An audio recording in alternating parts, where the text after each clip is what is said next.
Welcome to Keeping It Realty. Welcome back to Keeping It Realty. I'm your host, Martha Smith. And I'm your co-host, Natalia Pierantoni. And today we have a special guest with us, someone who's shaping the future of work here in Florida. He's helping startups and communities bring technology and culture together.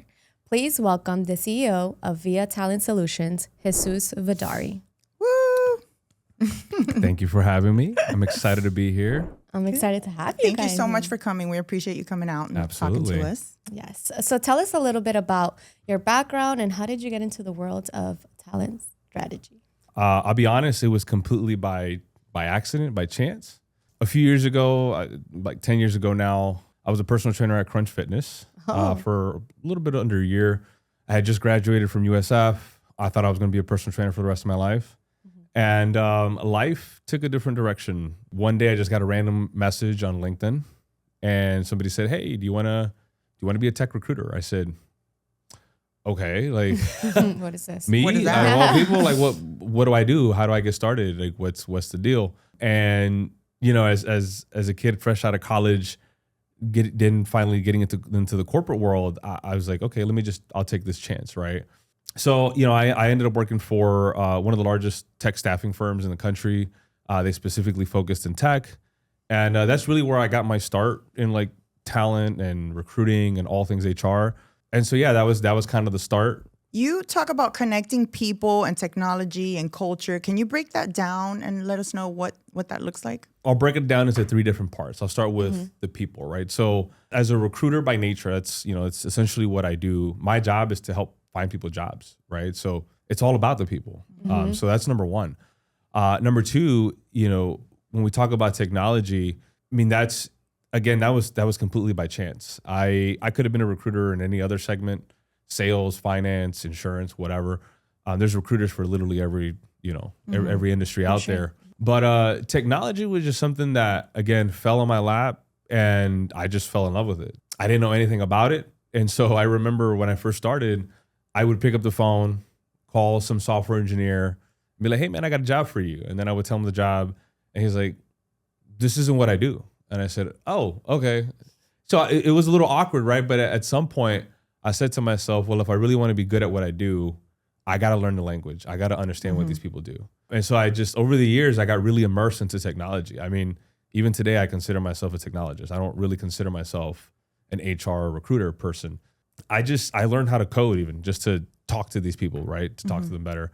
And so that's number two. And then number three, you know, the culture. I mean, when we talk about combining people with technology and then even today, like culture is really important, right? So like I'm Latino and one of my biggest things is like trying to get more people that look like me into technology, right? And so mixing the two together it just felt second nature, so. Here in the state of Florida, so Florida is on fire when it comes to growing, right? And the growth. So why are so many companies choosing to build here? I'll say a couple of different things, right? So Florida is a very unique place. I would say, you know, next to some of the other bigger states in the country, right? You got California, you got New York. I mean, Florida is right up there, right? I mean, we're one of the biggest states in the country next to California and Texas. But it's also a very business friendly state. You don't have state taxes. So as a business, you want to come, you want to come here and like build a business because you're not getting taxed twice or three times, like in New York, or you get like local city tax, right? I would say the other couple things too is, it's prime real estate. I mean, you guys know this. You're in the business, right? So, I mean, waterfront everywhere. And then the other thing too is like over the years, I think particularly after COVID, a lot of people started moving out here. Because they were like, well, I got my laptop, I'm working from home. I would love to sit by a beach somewhere, right? And remotely, right. Exactly. So I think a lot of people moved here and they stayed and they fell in love with the place. And why wouldn't you, right? It's So you're mentioning some places. What about like Tampa, Orlando, Miami? How do these cities differ in attracting talent? Oh man, this is a hot topic, right? Yeah. I don't want to start any problems with Miami and Orlando, but Tampa. We don't want no smoke. I'm a little biased here, you know. I'm a little biased. I was born in Miami, so I get it. I get it. So you know what's interesting is I've had this conversation with multiple people, and you know every city's got its quirks. Every city's got its own little niche, little thing that they do, and you know I'll just break down each of the three cities very very quickly, but like Miami, for example, what's the first thing you think about when you think about Miami? Kind of like the nightlife. The nightlife, right? Yeah. It's expensive. It's It also is expensive, but Tampa can be expensive too, depending where you go. Yeah, but I think like over the years, it's always had like this perspective of like when you're in Miami, it's like you got to be single. There's a nightlife, party scene, make a lot of money, go home, right? Flashy. Nothing settling. Flashy, right? yeah. And so like it's hard to start a family out there. At least it's a feedback that I've got from a lot of people. And it attracts a certain, like especially in tech, it attracts like crypto and Web3, which is great, but that's not real tech. And for my techies out there, you know what I mean? Like that's not real tech. And then you have Orlando, which I'll throw another one here with you. Is like, what's the first thing you think about when you think of Orlando? Mickey Mouse. Theme parks. Mouse, Disney, Theme right? parks, yeah. And so I think like tourism has been a big industry for them. You have a lot of government contractors out there, which is great, like the Lockheed Martins. NASA's like an hour and a half from there, which is great too. But I think that the ecosystem just has not caught up yet. I think both cities do fantastic, right? Like both mayors do amazing stuff. There's a lot of really good community builders and ecosystem builders in both of those cities. But I think that they're kind of their own worst enemies in a way, right? Because of what they've attracted over the years and the perspective that people have about those two Tampa's cities. the golden child. So what do you think about when you say Tampa? So me hear Tampa, Tampa. Like I said, I've been here for 15 years. I've seen it grow and I've seen it change over those years dramatically. And then, I've talked to people who they were like, oh yeah, I lived in Tampa like 30 years ago. I'm like, dude, if you come to Tampa now, Different. Completely way different. Yeah. I mean, way different, right? So, I mean, you have major players that over the years invested a ton of money, like Jeff Vinnick, right, who pretty much built all of Water Street. Water Street wasn't even there 7 years ago. And then shortly after, you had Midtown, right, that popped up. And now you have Gasworks, right? So it's like, and you look at the layouts of what those things are going to, like Water Street, when I first saw that, I was like, oh, that looks dope. It's going to look really cool. But it blew my mind when I actually saw it, right? Yeah. Same thing with Midtown. And like I can only imagine Armature Gasworks, works, all right? that. Armature Yeah. works. So I think like what we've done here, and I'm just talking about like the layout of the city, but the companies that it's attracted over the years. I mean, you had Johnson & Johnson who moved out here. You've had some really big companies like Raymond James and Tech Data. And I mean, there's a number of them out there. And not only that, but now you have a lot of startups who are building here. They're like, I like it here. It's a business friendly city, waterfront.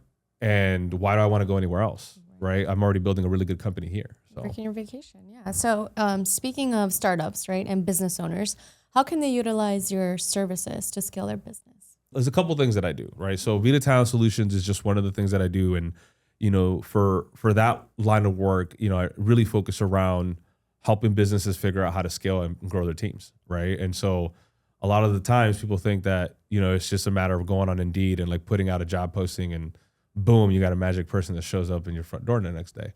But there's a lot that happens behind the scenes, and it's a matter of like, how do you get that person to come to your company, first of all, and then keep them there, right? That's a whole another beast is, you find the person, but then, what do you do to keep them continue to working for you? How do you know Google's not going to snatch them up or Microsoft, right? And so, again, that's just one aspect, but really the biggest thing that I like to advocate for, and for all business owners, not just in tech, is really how can I have my network add value to you? And so, over the years, I've met some really amazing people, and that's really where I think I bring most of the value is, hey, do you have a tax business or a law firm, or hey, I know somebody, let me connect you to that person. And then usually let the web of networking do its thing, right? Your connector. So when you have people coming from out of state, what makes Tampa unique to them? How do I pitch present that Yeah, to how do you them? present it? Yeah.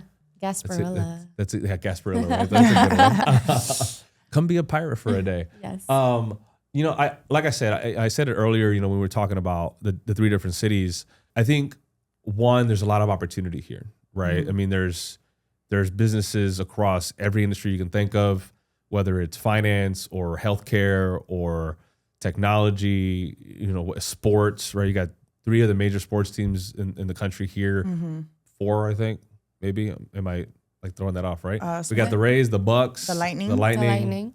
I'm thinking of one more team. Now we got the Suns. Wait, I feel like there is one missing. Which one is it? Which one is missing? Which Boxing, one's missing, my brother's guys? a Let us boxer. know in the comments below. Please. But Let us know in the comments. but when I tell people, it's like, it's one of those places where you can have fun and also have a family. Yeah. Right. And so you can go to downtown Tampa, have a good time, live it up like you're single, or you can live in Riverview or Apollo Beach or the suburbs, Wesley Chapel. Yeah. Right. And like be far enough away from the city, but close enough to where you can still go into town. 100%. Yeah. So why do you think Tampa has become such a hotspot for tech specifically? I don't know. I think it was by chance. Yeah. No, I think what has happened is that over the years, again, people found this spot, gravitated towards it, and it led to more talent just coming here. I mean, I'll say this too, like, the ecosystem is what's important here, right? It's not just like companies bringing all their people here. It is the universities that are here. It's the community people, right? The people that are like, I want to build something up. And so they start organizations or they start meetups or they, it's like you can go out to an event almost every single night here in Tampa. Yeah. In the Tampa Bay region, St. Pete included. Other cities, I don't know, like usually they're the same types of events. Here it's like there's a mixture of everything. You can go play pickleball one day and the next day you're at a tech you're at a tech meetup drinking some beers at a brewery. Yeah. So there's just so much to do. And so I think that played a big aspect of it. But again, it's about all the people that are involved in the community, the universities bringing kids and saying, hey, like you want to come to school here, and then they stay here, right? They don't just go anywhere. Right? Before they used to, like Tampa was actually known for being a commuter city. Like people would just come in, go to school, go to work, and that's it. Yeah. They would go back to, you had people that would go back to Boston or go back to San Fran or whatever. Now you got people that come here, they're like, oh, wait, hold on. I came to school here. There's actually a lot of jobs. Yeah, Tampa's actually popping. I want to stay here. So come move to Tampa. So everyone's talking about AI. How is it actually changing the way we work? Oh man, you threw the hot one. Yeah, yes. I had to throw it in there. AI. So obviously everybody's talking about AI. So I've been really immersed over the last like 2 years into AI. I spent some time in government. I actually helped craft some of the ideas around AI at the government level. And I'll tell you this, I mean, what I've been telling folks is that we're at a period in time that we won't see again for like a long time, right? This is like when the internet came out. When the internet came out in the 90s, early 80s, I mean, that changed the way that we lived, right? I mean, look at all the technology that has come out since the internet. And so AI is like that second boom, right? And so, it really is changing the way we live, the way we operate, the businesses, everything. And so, I mean, you got people that are talking to ChatGPT as their therapist, right? Like it is crazy. It's really crazy out there. So, it's a really hot. I mean, I could go on for days about AI, but. So how is it showing up, like AI on real estate or talent acquisition, small businesses? Like, how do you everywhere, see that? right? So, I mean, like a perfect example is like I know companies out there that are actually in what we call property tech or prop tech and real estate tech, and they're creating ways to like automate the administrative process, right? Like all the processing mortgages and loans and like anything that a person that would like put a stamp on something or like let me send out this really quick email stuff that take forever. Yeah, exactly. Right, writing up contracts. Oh my God, you can ask Chat or Copilot or whatever. Say, hey, drop this contract for me real quick. Blah blah blah blah blah. In 5 minutes, you have a 20-page contract ready to go. That's crazy. And all you have to do is look it up. Look over it, make sure it's good, send it to your client. Right? It's nuts what you can do now. How is Florida's job growth driving demand in Florida's real estate market? Yeah, I mean.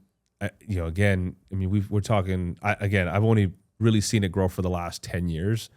And since that time, I mean. Do you see people that are moving from like California, New York, other states? Do you see that a lot? Yeah, 100%. I mean. Well, that's what's sorry to interrupt. It's going to drive, people to move here. They're going to buy first, rent, and buy eventually. And that's how we could increase the real estate market here in Tampa Bay. Yeah. Right? Or I mean, you guys. Again, you guys are like at the front lines, right? So you've seen it like Wesley Chapel a few years ago. It was farmland, right? Like there was cows out there. Now there's traffic. Now there's traffic, right? Same thing with Riverview. The 301. If I talk to people about 301, they're like, "Wait, 301 has got 8 lanes now?" And you're like, "Yeah, it does. It used to be a one-way street, like one-way road." And it's crazy. And so, I mean, I don't think it's just tech. I mean, I think it's like all the industries combined. I I mean, I think tech is in every industry, so I'll just put that fact out there. Yeah. But yeah, I mean, there's just a lot going on, you know, for people to want to move here. So what kind of investments do communities in older parts of Tampa or like rural areas need to do to keep up with the technology that's coming? From my perspective, I think the number one thing is education, right? I mean, I think people need to be not just like students, not just kids, but even adults, right? Like with the changing, like I said, with AI, like that's a big one. You know, that's like a fundamental piece of like, it's like when you first learn how to use the internet, right? Like everybody at one point had to learn how to use it. Now grandma has to learn how to use it, right? But she can't get onto Facebook. And so it's the same thing. And so I think it starts with education. It starts with, you know, what areas of the city, of the region, I should say, because I'd like to include like St. Pete, Sarasota, like even up to Gainesville and Orlando. It really comes down to, you know, I talked about education. I wish we could get better public transportation. That'd be a lot. I mean, when I go to cities like Atlanta, DC, I'm like, man, if we had a train or if we had like a better bus system. That's been honestly a challenge for a lot of people that don't want to, like, they want to move here, but then it's like, oh, I have to drive or I can't find a, you know, it's tough. So yeah, I would say like investments in things like that. I mean, I think we have decent infrastructure. We're getting there. But yeah, if we had more public transportation, you know, and find ways to like get people access to different things. And I think that would be a big differentiator. The Bright Line's coming in though. The Bright Line. Yeah, let's hope it doesn't. Let me not say anything. So you've worked with startups and governments, right? So what advice do you have for entrepreneurs trying to build in Florida?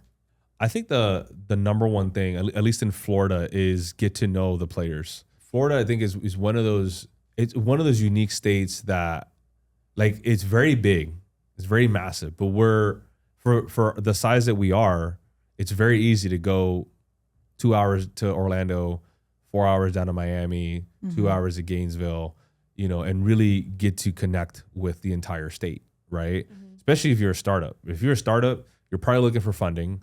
You're probably looking for talent.